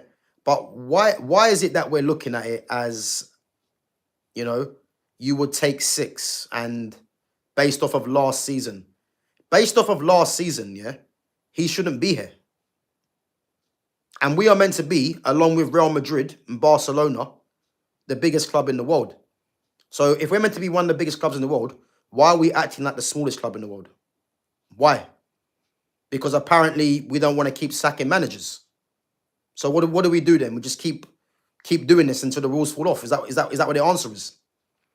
I've never heard such nonsense, really. Like the facts are, last season he should have been potted then. You don't lose a Europa League final and finish 15th and then miraculously keep your job. Like, that doesn't make any sense to me. It makes no sense to me. It just makes no sense. If that was Real Madrid, yeah, and they was in the Champions League final and they finished not even 15th, but they finished, I don't know, 3rd in La Liga. Best believe the manager's getting sacked. Best believe that. Best believe the manager's getting sacked. So why don't we adopt the same approach? You know? And then now we're saying because Man United have a top 6 squad, minimum. So why is it a surprise that we're 6? We've got a top 6 squad. And I say it again. The fact that we are 6, it shows you how bad the league is. Not because of Man United, how good they are. Man United have just shown, yeah, that they've just drawn with the bottom team, the bottom of the league team, who have 2 points. And we're meant to believe that it's going to get any better. It don't make sense, man. Don't make sense. Big up to Babs One Diva. Big up. Sorry, Gav, fell asleep. Listen, that ain't good enough. That ain't good enough. Nah, all jokes. But big up. Guys, make sure we're smashing the likes. Make sure we're subbing to the channel. Make sure we share the channel as well. I also don't think Amorim would get sacked, as Jim would say he would give him at least 3 years. So I don't think he will get sacked unless it gets that bad. But again, when I heard them comments from Ratcliffe, yeah, saying that he deserves 3 years, I mean, again, that's the most idiotic comment I've heard. Because I'll tell you why that's bullshit, yeah? Because if Ruben Amorim got Man United relegated, you really think Jim's going to come out and say that he deserves 3 years? Of course he's not. So again, all this talk is just talk for talking's sake, yeah? The fact that he come out with that, he doesn't even believe that. He doesn't even believe that. Because why would you say a manager deserves 3 years if he got you sacked, let's say? You know what I mean? Doesn't make any sense. So I'm not even taking that seriously. You know? Don't listen sometimes to people's words. Look at their actions. The actions right now, they're delaying they're delaying the inevitable. But the fact that he's changed to a 4, that has to have come from upstairs, not from Amorim. Because Amorim's made himself look stupid by saying, as I said, he won't change his format. Not even the Pope would change his format, would make him change. And now he's changing. So, as I said, yeah, it's crazy, man. Why do you think ex-United players have an agenda to run down the club? They played for when things are going down the pan. Yeah, but what you need to realize with these ex-professionals, yeah, especially the Man United ones, yeah, these guys, a lot of them are on the payroll, so they're just gonna say what's fashionable, and this is not only football, yeah. This is life, yeah. The majority of people go with the majority of people, the majority opinion. That's the problem, you know. People in the world are followers, really. That's what it is. People don't have their own mind. And when you've got the majority of the fans that want to stick with Amorim, because these ex-players have something invested in the club, they're going to go with the majority opinion. You know what I mean? But these guys are not telling the truth. Why is it now we listen to the likes of Paul Scholes and Nicky Butt? Have you noticed that that Paul Scholes has now come away from Sky and he's got his own channel on the Paddy McGuinness thing? Why is it that they're actually talking more sense now? because they've got nothing to gain by being, because Sky Sports is all part of it as well. You know, they get people on that are going to toe the line. That's what it comes down to. Like they wouldn't get anyone that has their own mind, because it's going to expose what's really going on. So again, when these ex-players and these pundits come out of what they do, yeah, they're doing it to appease. You know what I mean? I'm not on here to appease anyone. I'm on it to give to give my opinion. You know what I mean? And I can back up my opinion. And as I said to you, like, a lot of these ex-United players, like, look at Rio Ferdinand, for instance. He's a prime example, yeah? The amount of nonsense he talks, yeah? And I've not even heard a lot of it, yeah? But Rio Ferdinand is just talking a lot of nonsense, you know what I mean? Great player, but a poor pundit. And he talks shit, you know what I mean? That's the problem. I don't want to be listening to people like that, because they're not going to give you their real opinion, because they've got something invested in the club. That's the truth. And if people don't think that's going on, then where have you been?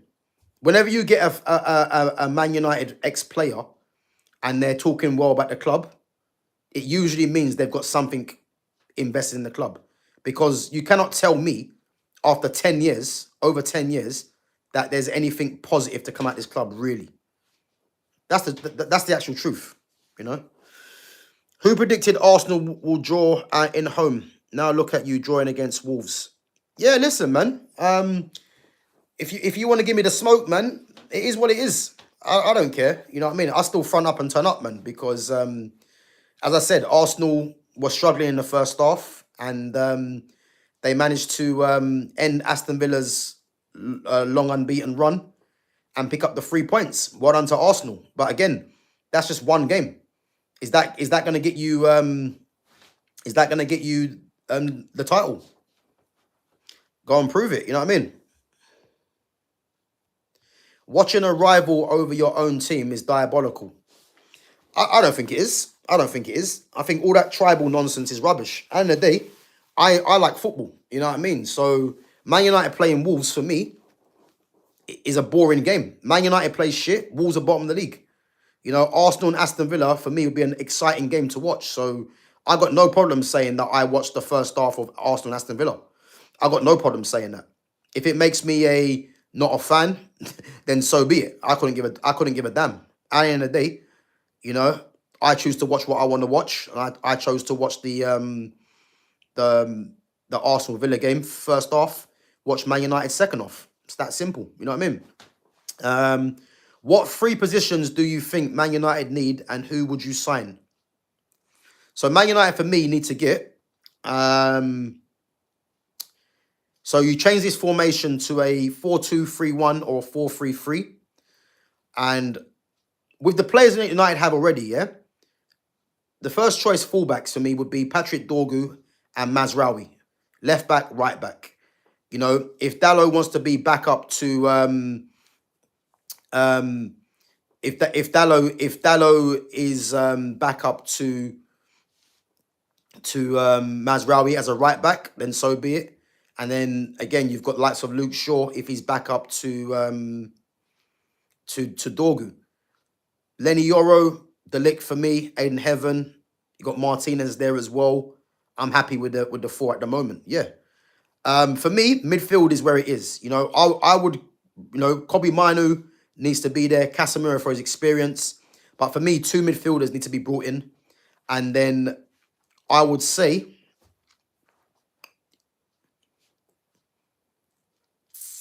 Yeah, 2 midfielders, and then probably go, if we're being picky, go and get another attacker, probably. But again, a lot of it is based on this formation. Yeah? You change the formation, I think you'll be able to, like 4-2-3-1, 4-3-3, you'll be able to see a bit more clearly what players are up to it and not up to it. That's the truth. You know?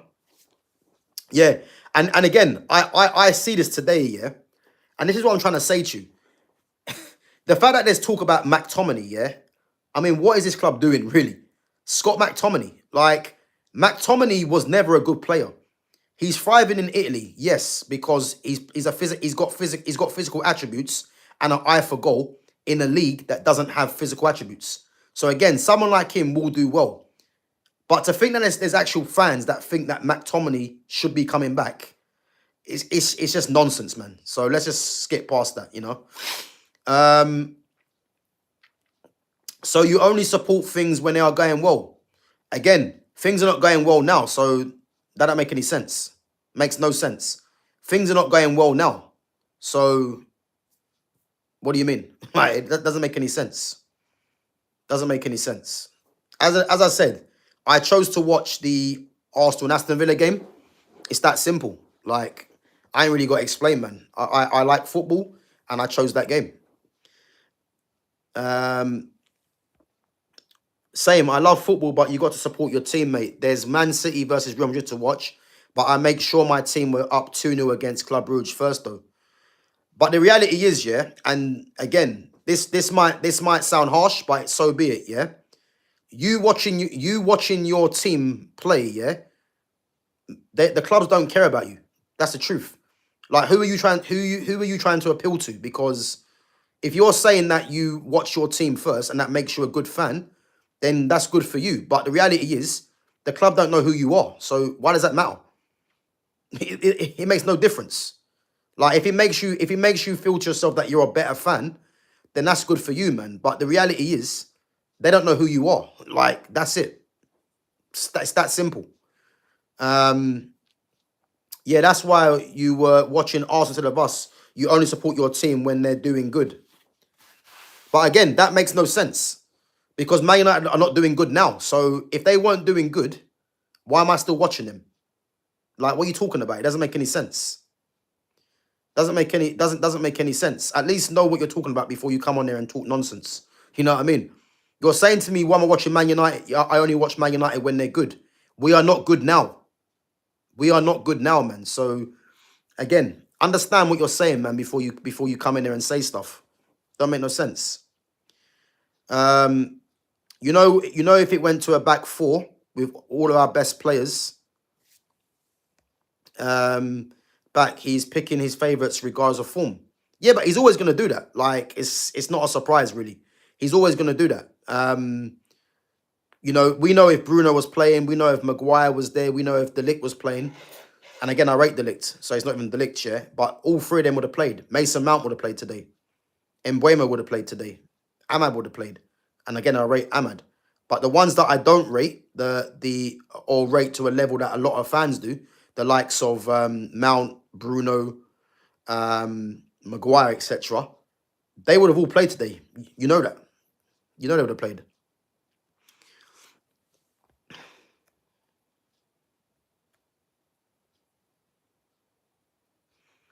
You chose to watch a rival instead of your own team, bro. You're spinning in circles. Renato Sosa. Like, as I said, man, with that name, yeah, I'm guessing you're based in Brazil, yeah? But you're coming on there saying to me that I chose to watch a rival team, yeah? I just told you. I chose to watch a good game of football, which is at the top of the table. You're probably all the way in Brazil telling me that I don't watch my team. Like, what are we doing here? Oh, you're English, yeah, with a Brazilian name. Okay, I take it back.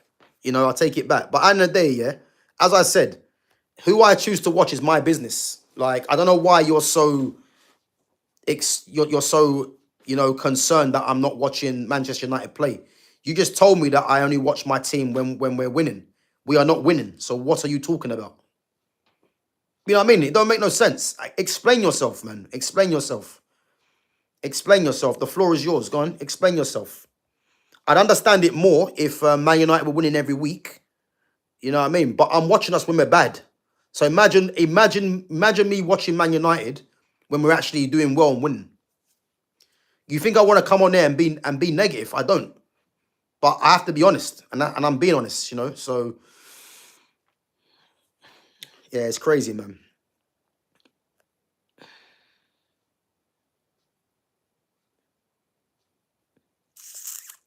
But the thing is, it's not even that I get depressed watching Man United. Yeah, I'm used to Man United performing like this. It's been going on for years, you know. But as I said to you, I chose to watch the Arsenal and Villa game, and if it makes Renato Sosa a better fan than me, then that's one he can go to sleep with tonight and be happy with. You know what I mean? I couldn't give a toss. It's that simple, man. So you've heard it here, man. Renato, you're a better fan than me, man. Well done. Well done. Guys, come on, smash the likes. We've got 18 likes and there's 17 of you watching. Big up. Cote d'Ivoire and Cameroon qualify for round of 16. It's still going to be dark over there at Old Trafford. Yeah, man. Yeah. Yeah, it is.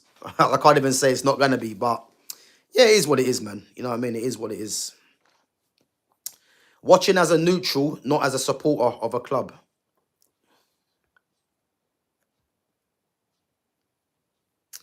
Yeah, but listen, you can see what. Listen, Renato's entitled to his he's entitled to his own opinion, isn't it? Yeah, but I think Renato just wants to be number one fan. But as I said to another, I think it was Sibel, I think his name is. If Renato thinks that by him watching Manchester United he's number one fan, the reality is Man United don't know who you are. They couldn't give a damn about you. You're just a fan that's watching them and paying money. That's it. Right. If you want to have the tag of being number one fan, man, then by all means, man, that's up to you. But as I said, man, I watch who I want to watch. You know what I mean? It's that simple.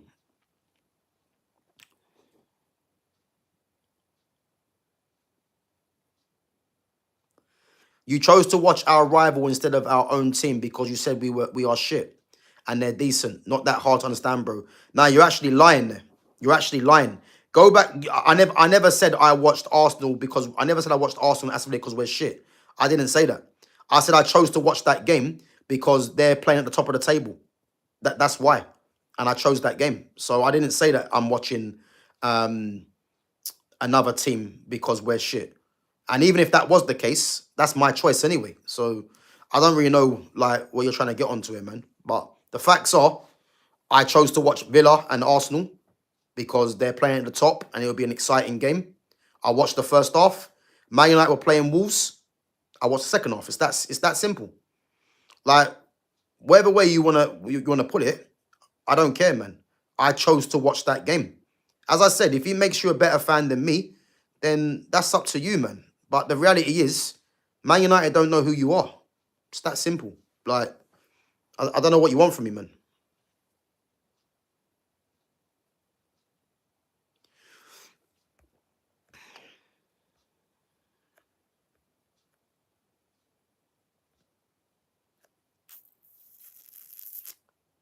When do the AFCON quarters kick off?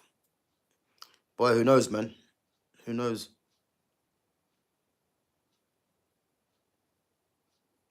Who knows, man? But the AFCON, to be fair, has been it's been well, I'd say it's been good. I've only watched one game, but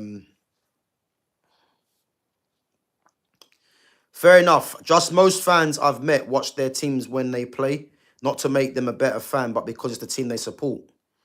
Yeah, but again, man, what makes them a better fan than me? Because they've watched their team. Like I've never been of that opinion. Like I could say the fact that fans want Amorim to stay.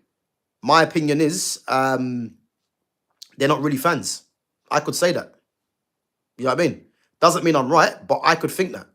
So again, if you think that because they're watching their team, you know what I mean, then that's I don't really get that opinion really. Um,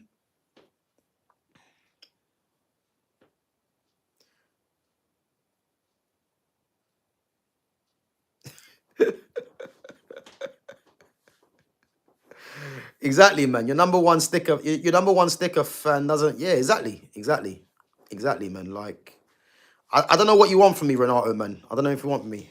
Like, are you even a Man United fan? Actually, I didn't even actually ask that. Are you actually a Man United fan?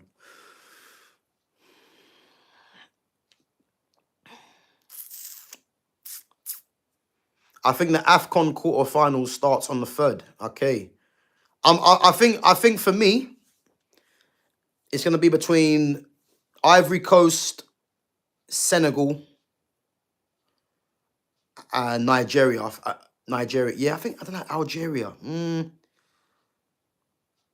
Yeah, Algeria could be in there as well, but Morocco looks strong. Do you know what? There's been some strong teams, but I think any of them teams can win it. Darren Fletcher was an absolute joke as a player, and to see his wife take her phone out to record one of their Muppet sons coming on made me puke. Ah, listen, it's ridiculous, man. But you know what I would say, yeah. Again, if the wife is taking a picture of her son, you can't blame her really. It's her son, isn't it? What do you expect her to do? But the very fact that the son's coming on the pitch in the first place, when really should he have been there? And the fact that Fletcher's obviously involved in the club's comical, man. That's what I would say. You know what I mean? But him taking a picture of the son on the pitch, at the end of the day, man, you can't really say that she's wrong for doing that. It's her son at the end of the day, innit? It's a memory. But it's Man United for you, don't it? Is Fletcher's kid our best academy player? Surely not right. Is that our best offering? Suspect. But again, it's not even the fact that if Fletcher's kid is the best kid in the academy. The fact that he's being brought on, yeah, it's because he's trying to do a fuck you to Kobe Minu. Like, fans need to understand that. He's only bringing this Fletcher guy on as a diss to Kobe Minu. Because how comes all of a sudden this Fletcher guy has come from nowhere to just be getting game time now? Work it out. And it's not like he's come on and he's made an impact. He's just come on. I mean, the first game he come on, he had 14 touches in 45 minutes. Like, that's poor. So it's not even about if he's good enough. It's all to do with him, Amorim, trying to diss Kobe Minu. Like, people need to realize that. And again, it's nothing to do with Fletcher, because he clearly hasn't got what it takes right now. And that's not even his fault. But the fact that he's being brought on is because this manager is trying to pull the wool over our eyes. And I urge fans to not even get confused with this, man. Yeah, there you go. Enjoy the atmosphere, mate. Yeah, that's part of the problem. Fans are just happy to be there. They're just happy to be there. Like, it's ridiculous, man. Happy to... When that fan said enjoy the atmosphere, it's like, yeah, we're finished. We're finished. There's no standards there, you know?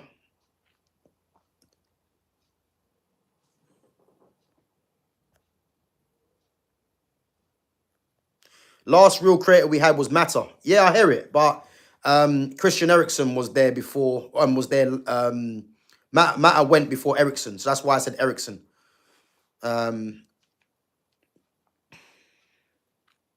Morocco, South Africa, Senegal, Algeria are all making the semis, in my humble opinion. Yeah, big up, man. What about don't you think Ivory Coast or Nigeria will make it, or even the Cameroon? Yes, bang on, Gav. So Plonka has to go ASAP. Of course he does. Of course. Buy Semenyo and get rid of Sesko. Semenyo's going Man City, man. And again, Semenyo's not a striker. The standards dropped after Ollie, not gonna lie. Nah, the standards dropped after Louis van Gaal. Like, if people don't realise, yeah, what a massive mistake it was getting rid of Van Gaal, then I'm sorry to tell you that was the biggest mistake of all. Because Louis van Gaal was building something. You know, people didn't like his football, said it was boring, etc. Louis van Gaal was building something, I'm telling you. And the very fact that they got excited because Pep went to City and they wanted to do a El Clasico in England with City and United, that's why Van Gaal went. It was idiotic, because since Van Gaal went, you brought in a manager in Jose Mourinho that can't improve players. He needs the ready-made players. Then you sack Jose to bring in Ollie, who was happy to be there. You know, and at least with Ollie knew he was shit, but at least he was humble in the sense of just playing, you know, of just letting the players play. But he had no right being there. And then to think we've gone from Ollie to Ten Hag. And Ten Hag, I was excited when Ten Hag came in.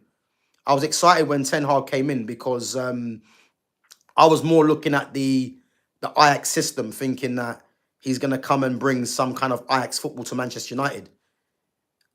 Boy, was I wrong. he was worse than Ollie, you know, with his selections.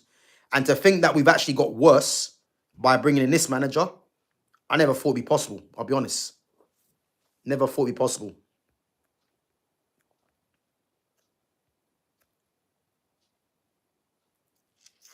Swear Fletcher has had more Prem minutes than Manu, you know. Boy, I don't even know, man. But it wouldn't surprise me. It wouldn't surprise me. Um,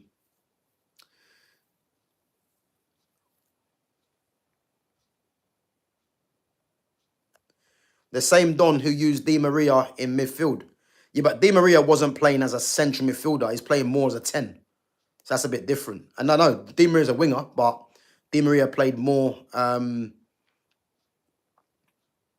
Di Maria played more as a 10. Mourinho should have never got sacked. He should have. He should have. Like Mourinho in the end was an absolute disgrace. And again, the Mourinho signing appointment, should I say? Again, that was just a dumb appointment in a sense, because you're getting Mourinho because he's a proven winner. But how about build something for the long term? Mourinho was never going to build anything for the long term. He was just here to win now. And again, I hear it, but you know, Van Gaal was building something for the long term, which would have meant he would have won in the long term as well. But this fan base just got excited because Mourinho was available. That's the truth, you know. Ten Hag is definitely worse than Amorim. No way. No way. No way. Listen, I couldn't stand Ten Hag. I honestly couldn't stand Ten Hag, yeah? But there's no way Ten Hag was worse than Amorim. No way. As bad as Ten Hag was, at least Ten Hag won something. This man just not winning anything. He's not. The fact that we got beat by Grimsby in the Carabao Cup, yeah, should have been the wake-up point. I would have thought the wake-up point would have been Tottenham last season in the Europa League. But the very fact that we got beat by Grimsby and there's still people saying that this manager needs to stay, yeah, this is why we're finished, man.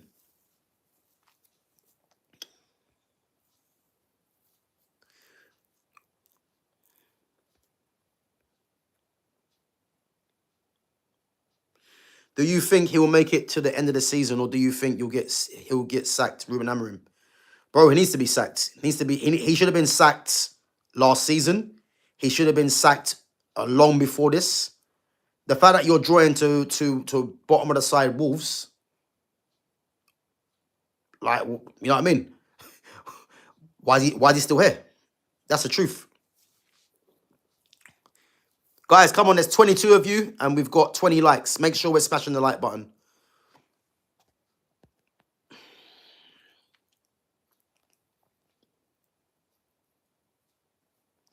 Gav, has there been a season/era post Sir Alex Ferguson where you feel like Man United have been close to their best? Yeah, Louis van Gaal. I'd say Louis van Gaal, and when Ole Gunnar Solskjaer came in as an interim. I would honestly say, you know, it was starting to look like, okay, maybe there's something we can be positive with. They're the only two times I can remember. You know what I mean? But other than that, don't know how John McGinn's missed that, by the way. That's ridiculous. He should have scored that. So, yeah, that's the only time, man. But ever since that, yeah, it's been a shambles. It's been a shambles, man.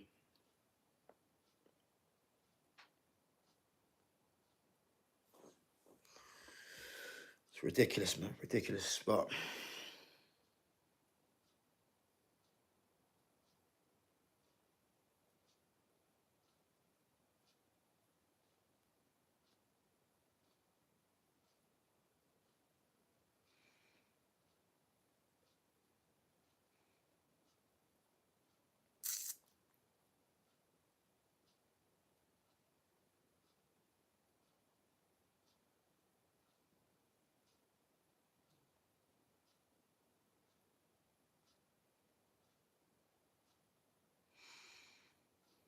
look at that. Look at that. Liverpool getting rid of their set piece coach. He's got the joint worst record in the league.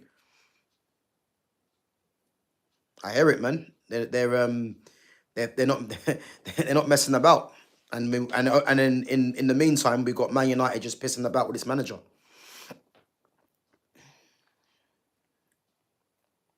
Owen was 17 for his Liverpool debut at this stage.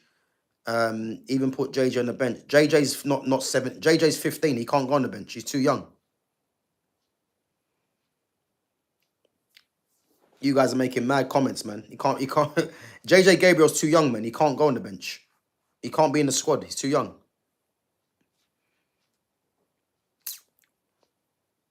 When he hits 16, he'll be all right. But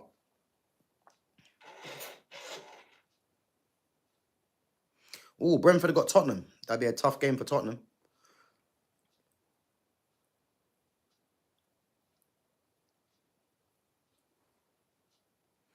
I say we bring in Kai Rooney.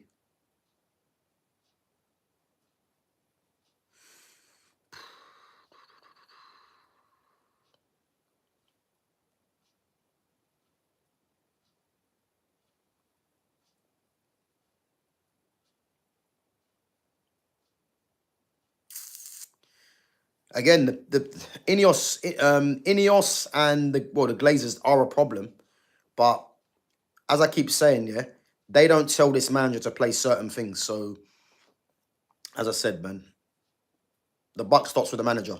Unfortunately, Ineos and the Glazers are a different problem. But as I said, the manager, what he's been doing on the pitch in terms of his tactics, his substitutions, his team selections, his formation, that is all on Ruben Amorim. So, unfortunately. There you go. You keep sacking until you get to the right manager. I've never heard where you keep a manager that keeps failing and you're hoping for the best. Doesn't make any sense to me. You just sack this manager and keep it moving. You know what I mean? You think Real Madrid are gonna and his other top clubs are gonna keep a manager that's failing like this? It's not gonna happen.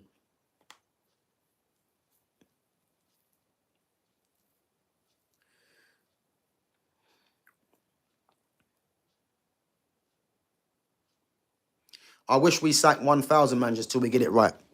Bro, listen. As I keep saying, man, if you've got a business and it's failing, yeah, and it's failing, you don't just keep the manager in charge because you don't want to keep sacking managers. I mean, I've never heard something so dumb in my life. Like, if you're losing money, you just sack him. It's as simple as that. Admit defeat that you made the wrong decision, but you don't just keep the same manager in place because you don't want to keep sacking managers. I've never heard such rubbish in my life, man. But is what it is, man. Which manager do you want next? I keep getting asked this, and I keep telling you the same thing.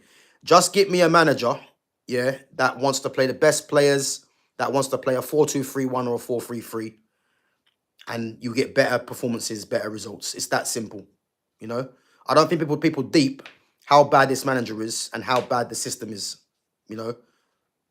So, as I said, just do that for me, and we'll be all right.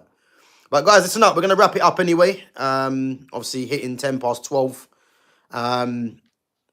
So guys, listen. If I don't speak to you guys, hope everyone has a good New Year, and we will definitely be back again. I'm not sure if I'm gonna be live tomorrow. I'll only be live tomorrow if something drops, but obviously, back to normal. Obviously after the New Year. So, as I said, man, if I don't speak to you guys, everyone have a good, happy New Year. And hope you guys have a good New Year as well. And, don't get too drunk, guys. Make sure you're sensible. And as I said, appreciate you guys each and every time for coming on, interacting. Again, if you guys don't agree with my opinion, it is what it is. That's what it's for. It's here to have dialogue. But as I said, yeah, big up to you guys for coming on and supporting the channel. And as always, guys, make sure you sub to the channel if you're new in here. Make sure you check out all my other content as well. Got some good content on there. As I said, they're all in playlists. So, whether it's me talking about Manchester United, whether it's me scoring some goals at five-a-side, whether it's some outrageous or not clips that I've got. Gav, you live in Manchester? No, I don't. But big up. But yeah, there's some good playlists. There's some good footage on there. Some different playlists and that on there. Obviously, you got the next gen 50, the 50 best young players that I speak about as well. So yeah, whatever you guys wanna see me speak about. I've even got a boxing fight on there as well. So yeah, as I said, yeah, big up to you guys, man. And as I say, check out all the other content. And as always, make sure you smash the like button on the way out as well. Helps the channel to grow. And make sure you share the channel, guys, as well on all your platforms if you can. Will be a massive help. But as I said, Happy New Year if I don't speak to you guys. And we'll be back. But listen, Manchester United, yeah, they're just killing us at the moment. And we can only hope that things get better. And for me, that starts with sacking his manager. Um, yeah, too much Jack Daniels tonight, Gav. 40 stats all over the place. Yeah, listen, I had a couple of bets on as well, man. And surprise, surprise, who messed up my bet? And I'll leave it like that because I shouldn't have to tell you guys who it was. But yeah, it's one of them things. But guys, big up yourselves each and every time. And I'll catch you guys after the new year. If, as I said, if I'm not live tomorrow, if anything drops. As I said, Happy New Year to everyone. And I'll catch you guys in a bit. Take it easy.